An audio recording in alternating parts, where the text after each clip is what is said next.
Mesdames, Messieurs, bonsoir. Tout de suite, les titres de votre journal. Dans cette édition d'information, on parlera de faits de société. On reviendra sur la figure que présente aujourd'hui notre belle capitale Libreville. La municipalité qui est censée gérer l'espace communal peine à offrir donc des commodités assez administrées entre une insécurité qui va grandissante, une insalubrité galopante, des voies secondaires qui se dégradent d'une façon accélérée. Voilà le visage qu'offre aujourd'hui Libreville, qui devait être une ville un peu plus propre, mais qui devient une ville un peu plus sale. Qu'est-ce qui peut donc expliquer cela? Ça sera le dossier de ce 20h. On parlera également santé. Dans le secteur santé, les 5 syndicats du ministère de la Santé et de la Population ont décidé de passer à la vitesse supérieure. Ces syndicats demandent bien sûr le paiement de la prime d'incitation à la fonction donc hospitalière. Il faut tout simplement dire que nous, on s'est arrêté pour poser une seule question. Quel sort sera réservé pour les différents patients internés au centre hospitalier universitaire de Libreville? La question dans ce 20h avec Justin Jana et Chris Kamsa. Sur le front social, nouveau rebondissement dans l'affaire des occupants, donc des logements d'Angondje. Il se trouve que les différents squatters sont à nouveau sous la menace d'un autre déguerpissement. Dans ce 20h, on aura plusieurs explications. Environnement, bien sûr, les villes en expansion avec des constructions et la course aux fonciers, tout cela diversifie et intensifie parfois les activités humaines dont les conséquences se ressentent tout de suite et à chaque fois que la nature est sollicitée. Plus il y a des activités, plus on perd de vue les dispositions à prendre pour rendre plus viable l'environnement et les changements climatiques étant le fait de ces changements, il est évident que la santé des populations s'en trouve bien sûr affectée. Merci et surtout soyez les bienvenus sur votre chaîne Leader TV+. En ce qui concerne cette édition d'information en ouverture, on parle de ce Save Our Soul, ce SOS d'une compatriote après avoir fait une hypertension artérielle. Cette dernière aujourd'hui se trouve donc totalement paralysée, d'où donc cette envie, ce déplacement qu'il a animé ce matin pour venir donc s'adresser à vous, aux âmes de bonne volonté. Je vous invite à suivre cet appel. Paralysée du côté gauche, une situation complexe qui empêche cette compatriote d'accomplir les tâches quotidiennes pour satisfaire ses besoins les plus élémentaires. Mère célibataire, elle souhaite simplement retrouver sa santé ou la mobilité d'il y a 4 mois, même si cette dernière dit ne pas comprendre ce qui lui était arrivé. Un matin, je me suis réveillée et tout le côté gauche faisait. Je n'arrivais pas à me mettre debout. Et j'ai quand même forcé. Quand j'ai forcé, j'ai eu le pied. Je voyais seulement mon pied, je traînais déjà le pied. Je traînais le pied comme ça. Je partais comme ça. Pas comme je suis venue là. Après, mes enfants, ma fille, elle m'a amenée à l'hôpital. J'ai été internée là-bas. J'ai eu 22,10 de tension. La tension, c'est ça qui m'a paralysée au côté gauche. Élevant tout seul ses enfants, cette femme qui n'a pas d'emploi traîne le diable par la queue et ne peut avoir les moyens pour se faire traiter. Plus de 8 examens prescrits et toujours pas réalisés, faute de finances. Les examens à faire, je n'ai pas les moyens. Je suis divorcée, je ne travaille pas, j'ai besoin d'aide. Avec tous les désagréments causés par la maladie, cette dernière en appelle à l'aide. Mon numéro est le 03 11 90 27. Cette compatriote appelle à la sensibilité de tous et répond au 03 11 90 27 03 11 90 27. Allons cette fois-ci du côté de la radio panafricaine, Africa numéro 1, pour se rendre compte que la situation des différents employés de ce média, cette situation n'a pas bougé d'un iota. Ces personnes physiques exerçant donc librement et leur métier réclament toujours les paiements de leur salaire et l'amélioration bien sûr de leurs conditions de travail. Je vous invite à suivre bien sûr le porte-parole donc du syndicat des agents d'Africa numéro 1, Jérémy Gustave Nzamba, au micro de Virginie Manga. Nous sommes aujourd'hui comme des gens qui sont dans une gare en train d'attendre un train qui arrive. Donc nous sommes dans l'expectative, rien n'a changé, la situation que nous connaissons, que vous connaissez également, n'a pas bougé d'un iota, c'est-à-dire que le gouvernement n'a pas encore décidé d'apurer la dette qu'il a vis-à-vis de nous. Quand je parle de dette, je fais référence aux salaires, aux impayés. Nous sommes entrés et nous allons achever dans quelques semaines le 7e mois sans salaire. Donc vous comprenez aisément que le problème reste entier. Qu'à cela ne tienne, notre volonté de vouloir reprendre du service, elle est toujours affichée et elle reste intacte. Malheureusement, les conditions dans lesquelles nous devons reprendre ne sont pas réunies.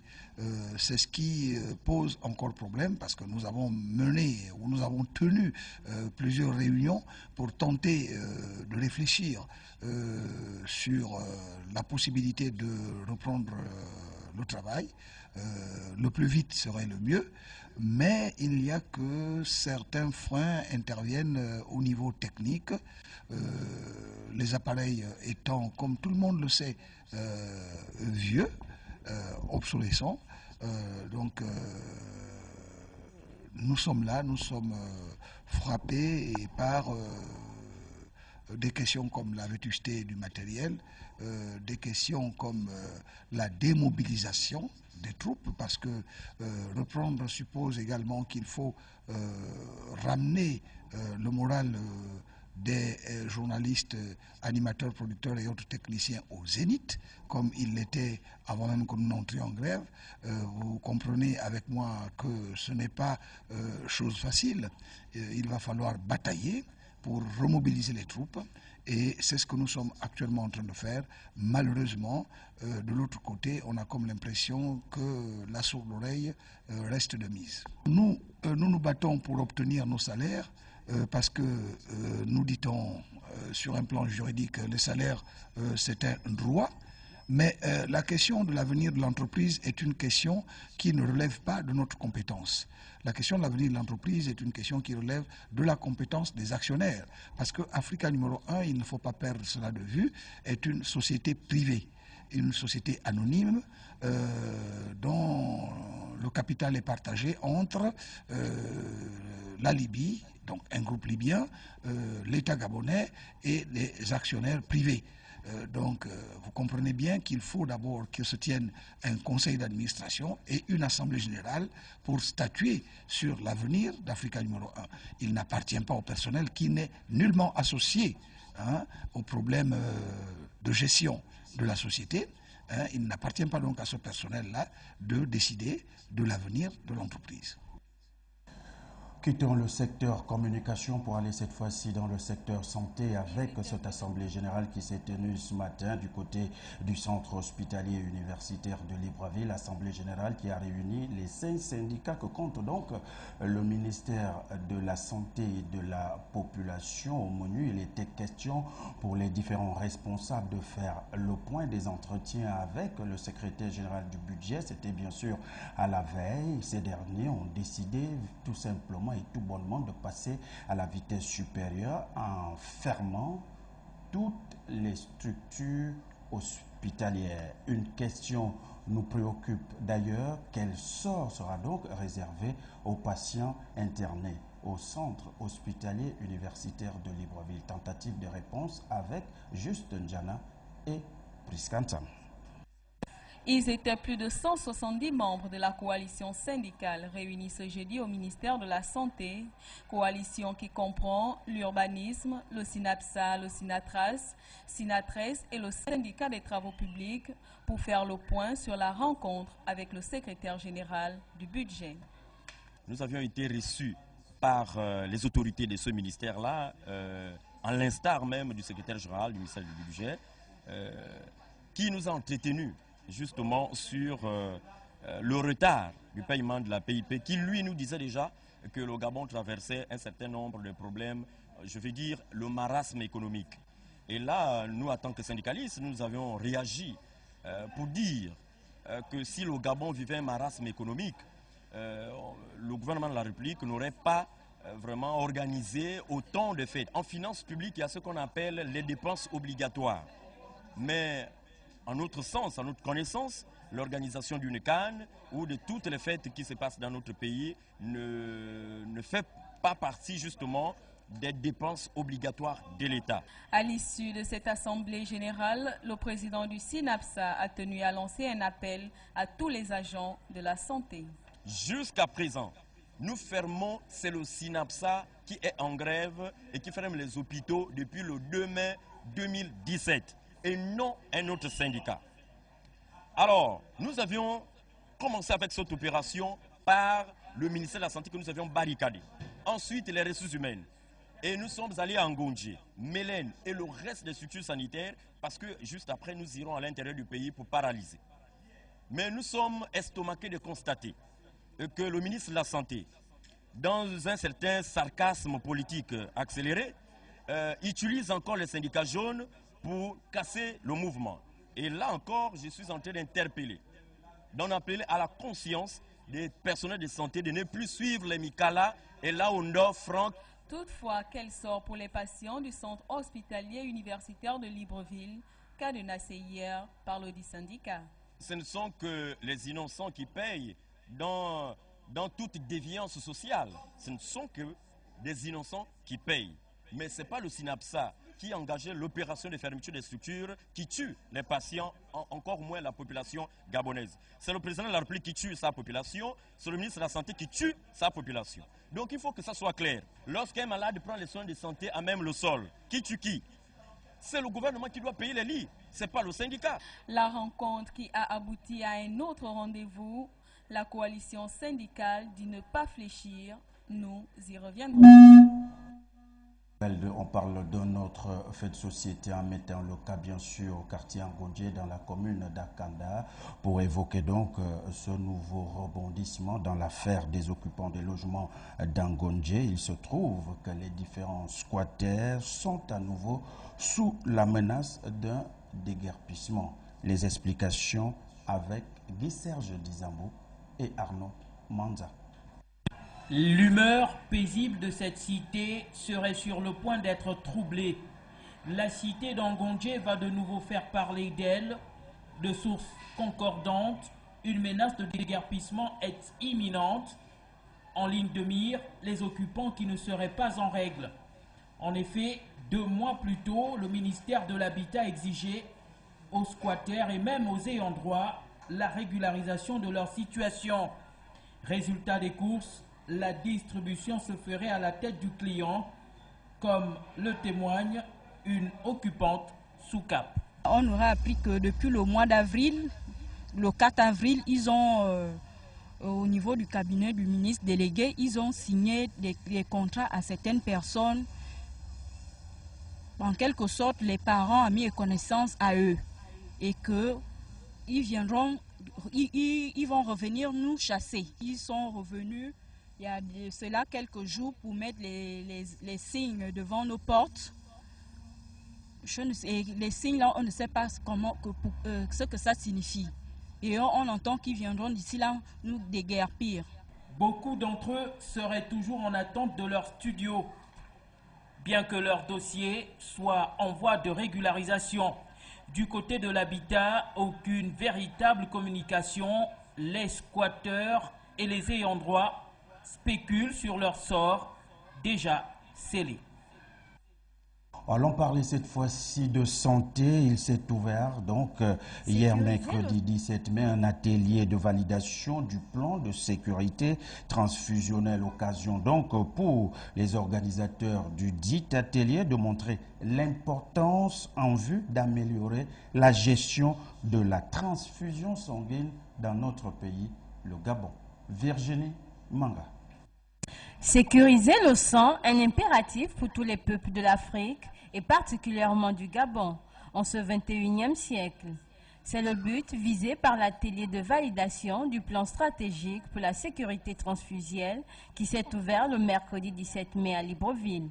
L'objectif, élaborer un plan national stratégique pour la transfusion sanguine afin d'améliorer la gestion de la transfusion sanguine au Gabon.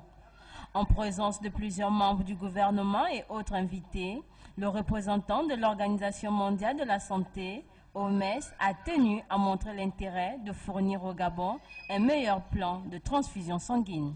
La transfusion sanguine joue un rôle fondamental dans la prestation de soins de santé, particulièrement en faveur des populations vulnérables telles que les femmes enceintes, souffrant d'hémorragie, avant ou après l'accouchement, les femmes et les enfants touchés par une anémie sévère due au paludisme et à la malnutrition, les personnes souffrant de traumatisme et les victimes d'accidents, les insuffisants rénaux ainsi que les drépanocytaires. L'approvisionnement en sang sécurisé des formations sanitaires est donc de toute première importance pour l'offre et la qualité de soins dans nos formations sanitaires, et même qu'il représente un défi pour nos systèmes de santé. Pour le ministre de la Santé, Léon Zouba, il est plus que nécessaire de tenir compte de la qualité des produits sanguins qui sont mis à la disposition des patients.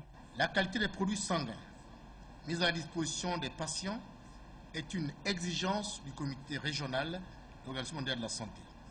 Ce face à la recrudescence du VIH/SIDA en Afrique, dans sa résolution AFR/RC44/R12 de 1994, qui invite les États membres à formuler et à mettre en œuvre des politiques nationales de transfusion sanguine et de mobiliser les ressources nécessaires pour le développement des services centraux et régionaux de transfusion sanguine.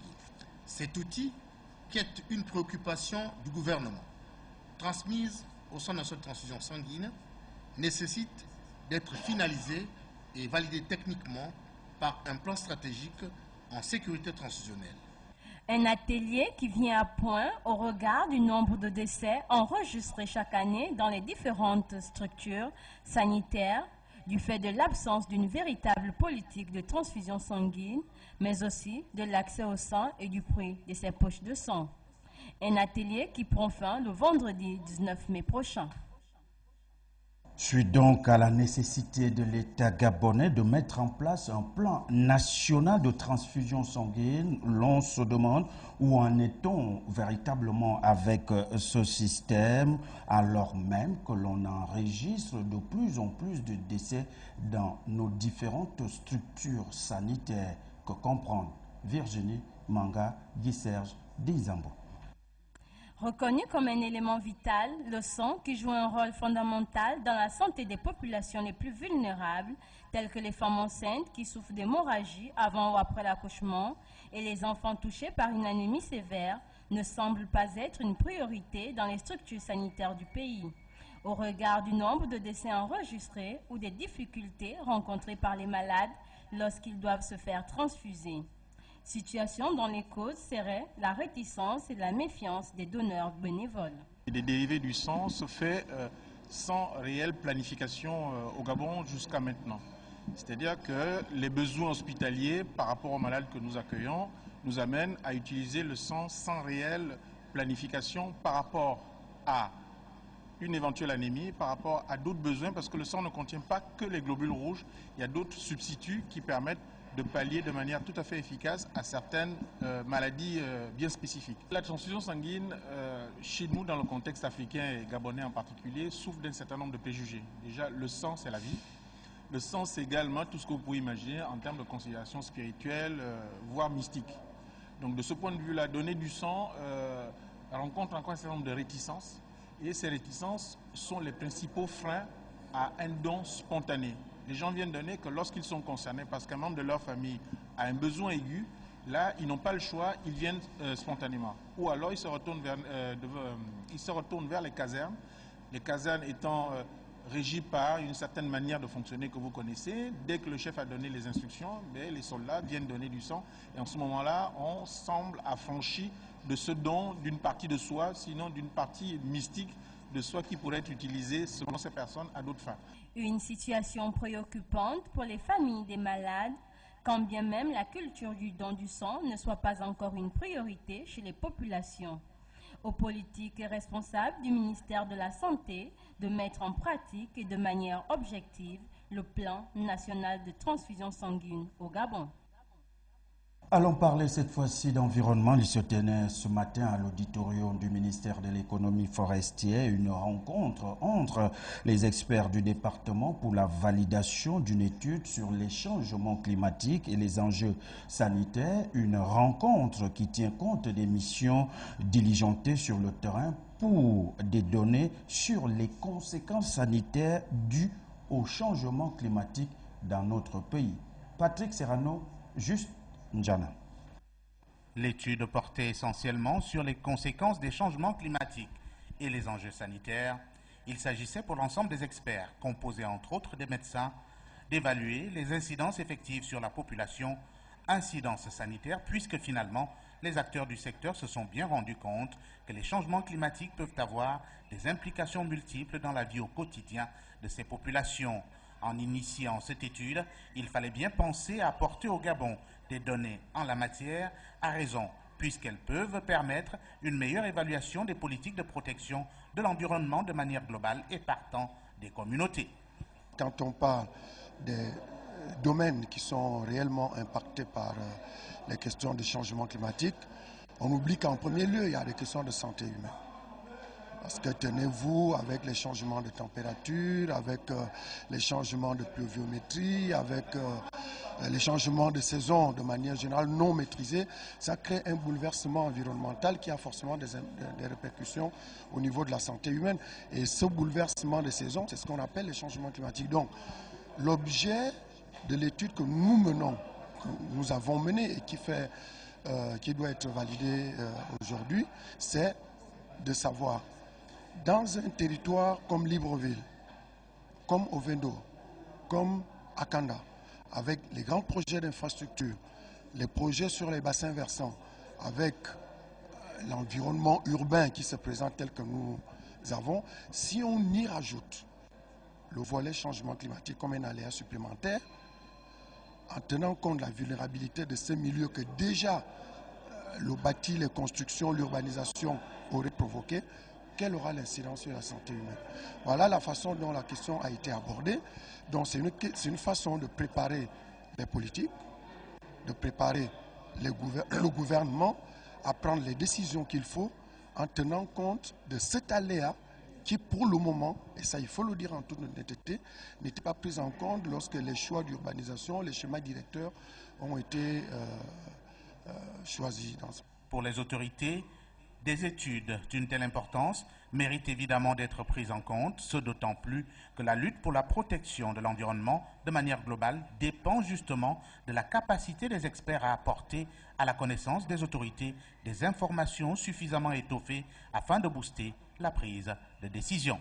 Nous avons engagé notre responsabilité pour que, aux questions complexes portant sur les changements climatiques, il y ait des réponses dans la manière dont les populations appréhendent ces questions. Nous avons pris le pari de rendre visible l'action du gouvernement en la matière et rendre lisibles les actions menées tant au niveau national que pour participer à l'effort global. Ainsi, Plus globalement, les médecins devront être plus impliqués dans le processus pour compléter justement les politiques en la matière. En ce sens, les changements climatiques ont leur lot d'épidémies et il faut naturellement les moyens suffisants pour les prévenir. Nous ne quittons pas donc l'auditorium du ministère de l'économie forestière puisqu'on va évoquer les enjeux sanitaires lorsque on sait que le monde est entré dans de plein pied en ce qui concerne les changements climatiques. Je vous invite à suivre la réaction bien sûr du coordonnateur du dit projet qui nous apporte bien sûr quelques éléments de réponse. Il s'agit bien sûr de M. Rodrigue Abourou au Togo. On écoute. Je ne suis pas médecin, je ne suis pas non plus épidémiologue, c'est épidémiologiste. Autant pour moi, ce sont les spécialistes d'ailleurs qui nous ont accompagnés.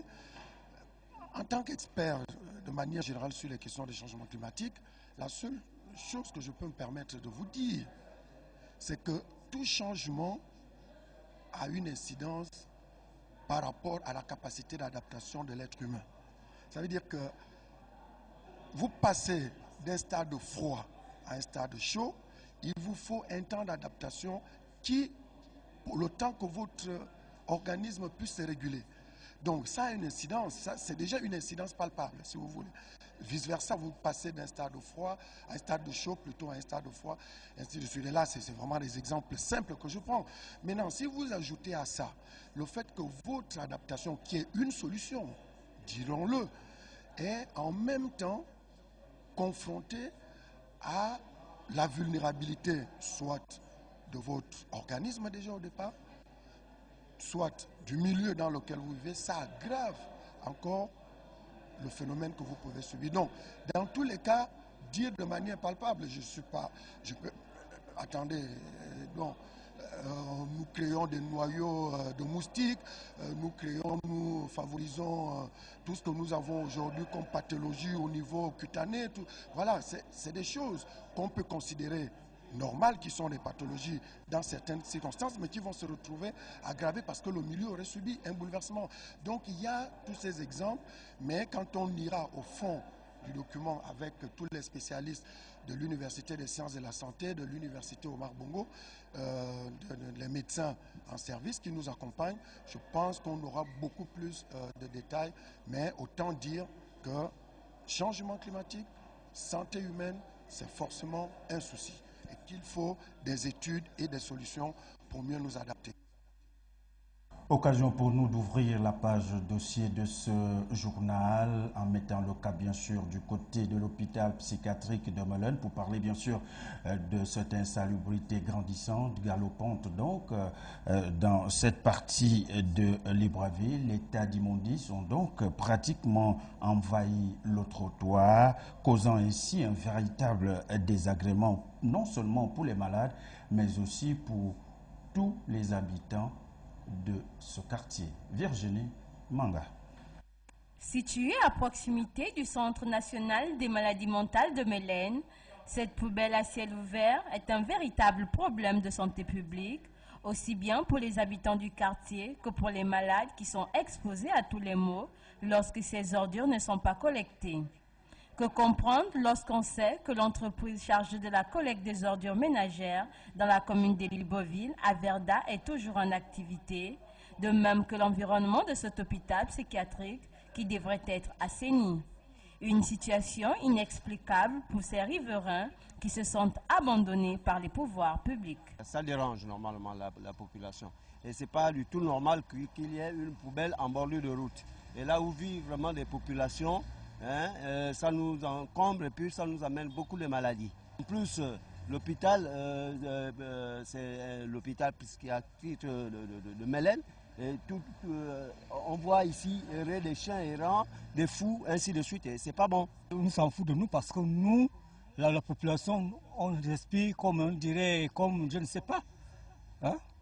Donc, il faut que les gens qui travaillent, la SOVO, viennent enlever pour dégager ça. Ça nous dérange, nous, la population. Il n'y a pas de poubelle là-bas. Nous tous, on jette par là-bas.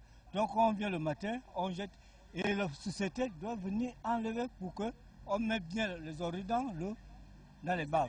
Exposés à tout type de maladies et autres désagréments, les habitants de ce quartier ne savent plus à quel sens se vouer, quand bien même ce tas d'immondices résulterait de l'incivisme des populations elles-mêmes, qui, faute de bacs à ordures dans les ruelles de leur quartier, sont obligés de déposer leurs déchets à cet endroit et sur le trottoir.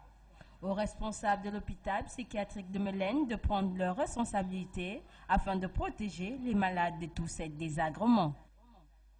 On a juste une question à poser. La société à Verda serait-elle bien sûr à bout de souffle quand on regarde ce spectacle donc, qui jouxte l'hôpital psychiatrique de Melaine? Un autre mot qui frappe la capitale gabonaise, ce sont bien sûr aujourd'hui ce qu'on peut appeler comme les routes oubliées. Les voies secondaires de la capitale sont toujours et toujours abandonnées, représentent bien sûr une double menace, l'insécurité et l'enclavement de certains quartiers, une situation qui semble bien sûr prendre plus d'ampleur, tel que nous le relate dans ce reportage Juliette Bayard, Guy Serge Dizambo. L'aménagement des voies secondaires reste une réelle préoccupation à Libreville et même à l'intérieur du pays. Pourtant, ces voies ont pour mission de décongestionner les voies principales en limitant les embouteillages tout en rendant certains quartiers accessibles. Mais le non-réaménagement de ces routes, trivialement appelées raccourcis, crée des tracasseries. D'ailleurs, les transporteurs redoutent de s'y rendre à quelques exceptions près. Il faut proposer, il faut avoir beaucoup d'argent. S'il n'y a pas 2000, on ne peut pas avoir accès là où tu es. D'abord qu'on est enclavé, tout ça, bon, tu vois bien. On a parlé des adressages de route, tout ça. Jusqu'alors, on attend, il n'y a rien. Bon, l'adressage, c'est à quel niveau? On s'attend. La route, elle a été faite. Il y a des limites. Tu ne peux pas avoir accès à l'Assemblée facilement si tu n'as pas proposé vraiment assez pour arriver chez toi. Ici, c'est chez moi. Tu vois, le goudron s'arrête juste devant chez moi. Maintenant, on fait comment? Route impraticable et quartier enclavé.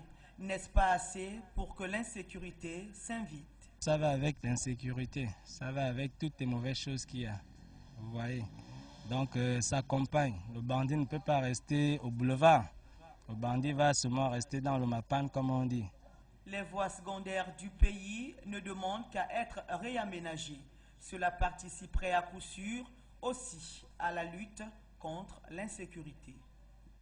Pendant ce temps, l'hôtel de ville de Libreville, qui gère donc l'espace communal, on le réitère, peine véritablement à offrir des commodités aux Librevilloises et Librevillois, bien que ces derniers reconnaissent leur part de responsabilité dans l'assainissement de la capitale gabonaise. Une fois de plus, Juliette Bayard. De hautes herbes devant et derrière les habitations, des ponts de fortune et des allées occupées par les eaux de ruissellement. C'est le décor dans bon nombre de quartiers sous-intégrés. Le cas de derrière l'Assemblée nationale est incompréhensible compte tenu de sa situation géographique au cœur de la capitale et voisin de la Maison du Peuple. L'on reconnaît sa part de responsabilité, tout comme celle des pouvoirs publics dans l'assainissement de l'environnement de vie, ici, au lieu dit derrière l'Assemblée. Lorsque des hautes herbes sont présentes devant derrière chez nous, on a cette responsabilité en tant que déjà premier concerné en tant que citoyen de faire le propre un peu autour de soi. Mais en fait, il faut dire qu'en ce qui concerne l'entassement des objets ménagers, des ordures et tout, c'est en fait souvent le manque d'un certain nombre d'acquis auxquels devrait normalement être l'apanage de la municipalité. La municipalité devrait nous doter d'un certain nombre d'objets, voilà. Mais en fait, nous, en tant que riverains, en tant qu'habitants de quartier, nous sommes confrontés à ce manque de viabilisation, comme je le disais précédemment, et surtout à un manque d'encouragement de la municipalité à nous, à nous octroyer ces bacs à ordures-là. Et il faut aussi dire que quelque part, les ministères en charge de l'urbanisation et de la planification qui aujourd'hui se déroutent. Nous vivons déjà dans des quartiers sous-intégrés où nous n'avons pas des occasions nettes pour évacuer nos ordures, pour traiter nos déchets corporels, nous sommes souvent obligés, compte tenu de la non-viabilisation des zones dans lesquelles nous vivons, nous sommes souvent obligés de jeter nos ordures ménagères ou nos déchets corporels derrière nos maisons. Ça, c'est en fait, pour moi, la municipalité, notamment la mairie, a un rôle très important à jouer sur cette question. Du coup, nos quartiers se transforment à des villages où généralement le schéma traditionnel voudrait que la poubelle soit derrière la maison et la cour. Vous voyez aujourd'hui, vous êtes par-ci, vous pouvez prendre les images à gauche comme à droite, vous allez remarquer que la cour de l'autre, c'est l'arrière de l'autre. Si chaque habitant peut débrousser les abords et nettoyer sa concession, les pouvoirs publics pourraient mieux faire en viabilisant les sites habités ou en voie de l'être, à moins qu'ils soient définitivement démissionnaires. Nous allons encore évoquer une autre plaie qui rend notre cité très sale, installée anarchiquement. Les lavages dans la capitale, il faut le dire, sont un véritable frein en ce qui concerne bien sûr l'éclosion, l'épanouissement, l'embellissement de Libreville, une situation qui résulterait de la mauvaise organisation des différents responsables en charge donc de la gestion de notre cité. Virginie Manga. Que l'on soit à Nzengayon dans le 6e arrondissement, à Cocotier dans le 2e ou encore à Kinguélé dans le 3e arrondissement de la commune de Libreville, pour ne citer que ces quartiers, les stations de lavage naissent librement chaque jour sous l'œil indifférent des autorités municipales. Installées de manière anarchique, sans confort ni mesure de sécurité pour les propriétaires des véhicules ou encore des eaux qui ruissellent, ces lavages ne participent non plus à l'embellissement de la ville, quand bien même un arrêté municipal exigeant un certain confort dans ces espaces avait été voté il y a quelques années. Aujourd'hui, la situation est identique, tandis que la mairie continue à prélever les taxes. On a tous les papiers de la mairie là, et on a même abonné la mairie de la ville. On a tout. C'est nous-mêmes qui choisi la place. Si on a une bonne place qui est au bord de la route, parce qu'on ne peut pas choisir une place là où il n'y a personne, là où il n'y a pas le mouvement, donc c'est impossible. Donc on choisit la place là où on sait qu'il y a la ligne des clanos et puis bon, il y a beaucoup de voitures. Comme on a deux groupes, il y a d'autres groupes qui montent de 6h à 18h et le deuxième groupe monte de 18h à 6h. Que comprendre lorsqu'on sait que l'une des priorités de la mairie dans un arrondissement, c'est de rendre salubre l'environnement immédiat des citoyens. Malheureusement, cette mauvaise organisation des commerces et lavages à Libreville et à l'intérieur du pays ne profiterait qu'à la municipalité. On cherchait l'information cette fois-ci au quartier Cité Damas qui depuis quelques années, on le réitère, et l'illustration bien sûr des inégalités dont sont victimes certaines populations gabonaises, bien sûr, victimes bien sûr de la part de l'État. De quoi est-il question concrètement? Suivant ce reportage, les images sont signées Edgar Zé, le commentaire, Tant Ulrich Mungengi. La cité Damas, dans le 5e arrondissement de la commune de Libreville, réputée depuis toujours pour son urbanisation, est l'une des premières cités de la capitale gabonaise, toujours prisée par la haute bourgeoisie. Toutefois, si ici tout semble aller pour le mieux, à quelques pas de là, toujours dans la même cité, le décor est tout autre. Routes en piteux état, habitations précaires, insécurité galopante. À cela s'ajoute l'épineux problème de la pénurie d'eau. L'eau, quelquefois l'eau ne vient pas, nous on est obligé de payer l'eau. Ça finit même, ça n'arrive même pas 2 semaines, ça finit, on paye l'eau chaque fois. Ça fait 3 mois que nous on n'a pas l'eau. Pour avoir les taxis, il faut marcher, aller loin avant d'avoir les taxis. Là même moi j'attendais une voiture pour payer. On est locataire dans cette maison, ça fait presque 4 ans. Quand on est arrivé, l'eau était vraiment courante, sans problème. Mais il s'avère que depuis 2 ans, on va dire, il y a des coupures d'eau. Mais alors là, sans explication, on était obligé d'installer des cuves. Un quartier où, excusez-moi, mais on a l'ancien Premier ministre qui vit juste en haut. On a, comme vous dites, le secrétaire général du Parti démocratique gabonais qui vit pas trop loin. Cette demeure en face, hein, ce domaine-là qui appartient quand même au gradé de l'époque, je ne vais pas citer l'administration, mais on connaît. Bon, qu'est-ce que vous voulez qu'on vous dise? Oui, on a oublié. Une situation qui viendrait contribuer à l'appauvrissement de ses habitants. Avec ces gens-là, figurez-vous, je vais vous donner le montant, c'est 15 000 hein, pour 1000 litres. Donc si vous avez une cuve de 1000 litres, 15 000.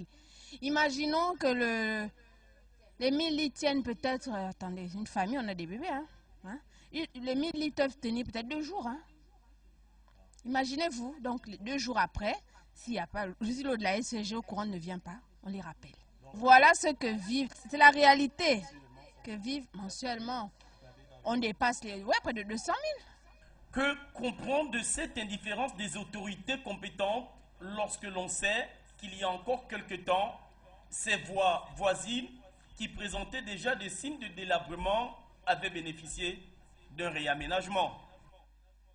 Il n'y a pas que les populations résidant du côté du quartier Cité Damas qui éprouvent des difficultés à avoir accès à l'eau potable. Même ceux du 6e arrondissement, particulièrement au quartier Dragage, eux sont obligés de trouver plusieurs subterfuges pour se procurer bien sûr de l'eau potable. Ces derniers viennent parfois s'approvisionner au niveau de l'installation de leur compteur. Qu'est-ce qui peut donc justifier l'absence d'eau dans leur domicile?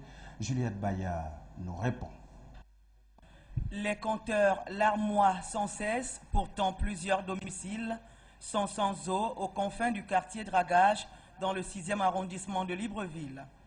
Le précieux liquide se fait tellement désirer dans les foyers que les habitants sont obligés de faire recours aux multiples compteurs situés sur le trottoir pour recueillir quelques gouttes. Un résident du quartier relate les faits. Je constate qu'il n'y a pas assez d'eau. Des fois, vous passez 2-3 jours. Moi, personnellement, je fais 2 jours sans me laver. Parce qu'on n'a pas d'eau. L'eau n'arrive pas dans les maisons. Même moi, je vois que l'eau est en train de couler en permanence. Et arrivé chez nous, on n'a pas d'eau. Donc, peut-être, il y a les coupures quelque part. Il faut vraiment appeler les autorités compétentes pour voir la situation du quartier. Donc, on souffre. Le soleil accablant de ce 18 mai n'aurait pas permis de trouver les habitants de Dragage en situation certes, mais toujours est-il que l'eau sortant du sol et ruisselant illustre assez bien le calvaire de ses habitants. Ceci nous amène bien sûr à ouvrir la fenêtre de ce 20h avec une problématique différente. Peut-on encore permettre aujourd'hui à son enfant de se faire initier aux rites? Tentative d'explication dans ce reportage. Acquérir des connaissances à travers l'initiation reste un acte diversement apprécié, en ce que certains parents ne permettent plus à leurs enfants de se faire initier aux différents rites qui existent dans le monde, à cause des changements négatifs dont sont victimes certains enfants, déclarent certains. Je ne crois pas qu'on peut encore faire cela, parce que les choses ont tellement changé que la vie est devenue compliquée. Beaucoup de gens veulent maintenant suivre le Christ. Parce que les choses traditionnelles, là, sur les choses comme ça, non, on ne nous enseigne plus sur ça. Pour d'autres, il est préférable d'encourager son enfant à suivre le Christ. La modernisation dont nous vivons aujourd'hui, nous essayons d'oublier nos cultures et nous nous adoptons aux Occidentaux. C'est pas facile. Pour eux, ils ont tout à leur portée, mais nous devons tout faire pour avoir eux. Oh, par contre, chez eux, ce n'est pas la même chose. L'éducation que nous avons eue aujourd'hui, ce n'est pas l'éducation de nos pères. C'est pour ça que nous sommes dans la perversité. Nous sommes tous dans la perversité. Si on pouvait adopter l'éducation de nos parents, je trouve que l'Afrique, on ne serait plus mieux en Afrique. Hein. On peut encore initier son enfant en rite traditionnel afin de lutter contre la perversité des temps modernes, déclare une autre catégorie de personnes. L'initiation des enfants, à la longue, ça amène des changements négatifs. Négatifs à la longue. Normalement, la meilleure voie, c'est de suivre le Seigneur. L'initiation, vous ouvrez la porte au diable, en fait. Quand on entend d'abord dire initiation, ce sont des ouvertures mystiques. Spirituellement, devant Dieu, c'est pas bon. Si nous sommes d'une famille chrétienne, je ne vois pas pourquoi je mets mon enfant d'initier au rite traditionnel. Initier son enfant, c'est l'amener à acquérir un certain type de savoir. Seulement, certaines initiations sont à craindre, d'où la méfiance que l'on observe dans certaines familles. Mais existe-t-il des rites plus importants que d'autres? Le débat se poursuit chez vous. Et on espère véritablement que vous allez apporter votre contribution. C'est d'ailleurs la raison pour laquelle nous laissons ouverte cette fenêtre. À vous de la refermer en apportant bien sûr votre contribution. Allons parler de la célébration ce jour de la journée mondiale donc des musées au Gabon, à Libreville. On rappelle tout simplement que c'est le musée national qui a été le théâtre des différentes manifestations. Là-bas, on a essayé bien sûr de retracer l'histoire culturelle de notre pays. Juliette Bayard. Musée et histoire douloureuse, dire l'indicible dans les musées. Thème sous lequel la communauté internationale a célébré la journée des musées. À Libreville et au Musée national des arts et des traditions du Gabon, le ministère de tutelle a initié une série d'activités. Le site était donc ouvert au grand public, désireux de découvrir la culture gabonaise au travers des masques, sculptures, statuettes reliquaires et bien plus. Seulement, les œuvres exposées peuvent-elles relater l'histoire du Gabon? Nous avons orienté la thématique par rapport à ce que nous avons comme objet au musée. Et au niveau du musée, nous n'avons pas d'objets qui ont un rapport avec la traite négrière. Il faut aller au niveau des centres ou des ports ou des villes où il y avait la déportation. Au niveau de Libreville, nous avons dans notre musée plutôt, pour rester avec la thématique, des éléments qui nous ramènent au traumatisme, à la douleur, notamment dans certains de nos rites qui sont considérés comme certains comme des rites douloureux, des rites même agressifs ou des rites même de la mort. Nous avons voulu prendre ces rites-là pour dire que ce sont des rites de passage qui permettaient pas seulement de faire du mal aux gens, comme on voit dans la circoncision, comme on voit pour certains dans la régulation de la justice, mais que c'était plutôt pour amener les populations à vivre en harmonie, en paix et dans l'amour de l'un envers l'autre. Si le musée national ne peut retracer l'histoire et dire l'indicible pour le moment, son futur pourrait être glorieux. Nous avons une bonne perspective, c'est celle de la délocalisation du musée. Nous sommes en train de nous préparer à aller très prochainement dans un autre site qui sera plus agréable, plus grand pour les touristes et surtout pour l'exposition aussi de notre patrimoine culturel. Parce que nous avons plus de 7000 objets ici que nous ne pouvons pas exposer, vous voyez, parce que l'endroit n'est pas assez convenable. Sous d'autres cieux, le musée national est un site touristique et un patrimoine national, ce que souhaite plus d'un au Gabon. Occasion pour nous, comme chaque 20h, d'avoir une pensée particulière pour ceux de nos compatriotes qui continuent de croupir dans les geôles des prisons de notre pays. Le premier, c'est l'honorable Bertrand Zibia Begue. Cela fait bien sûr 263 jours que cet ancien député du Parti démocratique gabonais, PDG, a été arrêté par les éléments de la direction de recherche. C'était, on le réitère, le 31 août 2016 dernier au quartier général des Charbonnages. Il est actuellement en détention et de manière arbitraire à la prison centrale de Libreville.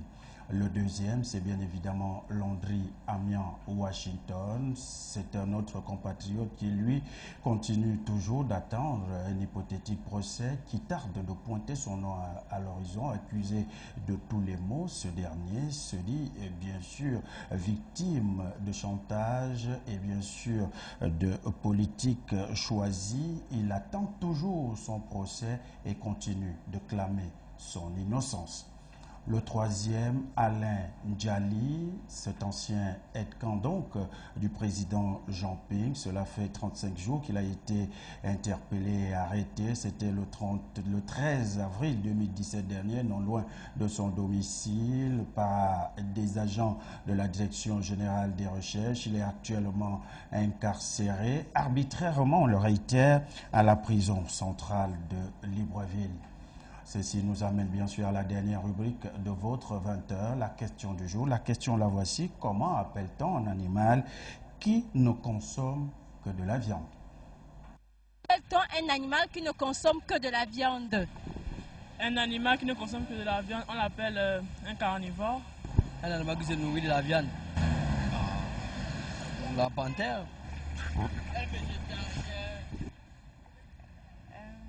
Carnivore. Un végétarien. Un végétarien. Un animal qui consomme de la viande. Un carnivore. Un animal qui ne consomme que de la viande. Bon. Je sais pas vraiment. Là, je sais pas. Le chien? Désolé, je sais pas. Oh, aucune idée.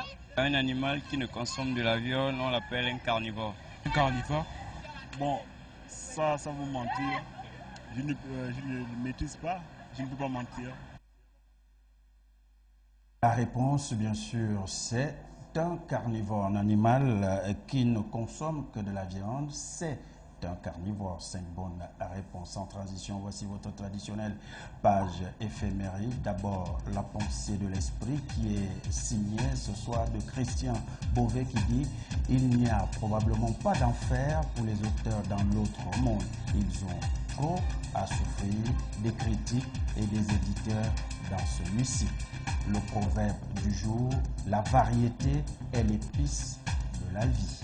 Demain, nous serons le 19 mai de l'an de grâce 2017. Ça sera le 139e jour de l'année. Il nous reste 226 avant l'avènement de l'an 2018. Petit à petit, on va vers la fin de cette 20e semaine de l'an 2017. La fête, c'est bien sûr pour tous ceux qui portent les patronymes suivants. On pense à Yves, Yvon, Yvonne, Célestin, Célestine. Si vous avez un parent, un ami, une sœur, un frère, un père, une mère qui porte donc l'un de ces patronymes, faites-leur un gros coucou, un gros bisou, voire même un gros câlin. Ce communiqué de la télévision du futur, cela fait donc 2793 jours que le ministère de la Communication continue encore et là de séquestrer le matériel de TV+. Depuis l'élection présidentielle du 30 août 2009 à 17h, les équipements audiovisuels satellitaires, une émission UHF Libreville de TV+, installée à la Cité de la Démocratie et qui permettait une télédiffusion nationale et internationale, sont toujours et toujours séquestrés par le ministère de la Communication. TV+ réclame donc ces équipements audiovisuels au nom de la soi-disant liberté de presse en République gabonaise. Mais n'oubliez surtout pas que l'information continue non seulement sur nos antennes, mais aussi sur notre site web www.tvplusgabon.com. Infoline à retenir et à noter 01 72 21 29. Tout le plaisir a été pour nous. Merci. Bonne nuit. On prend rendez-vous pour demain lorsqu'il sera 20h.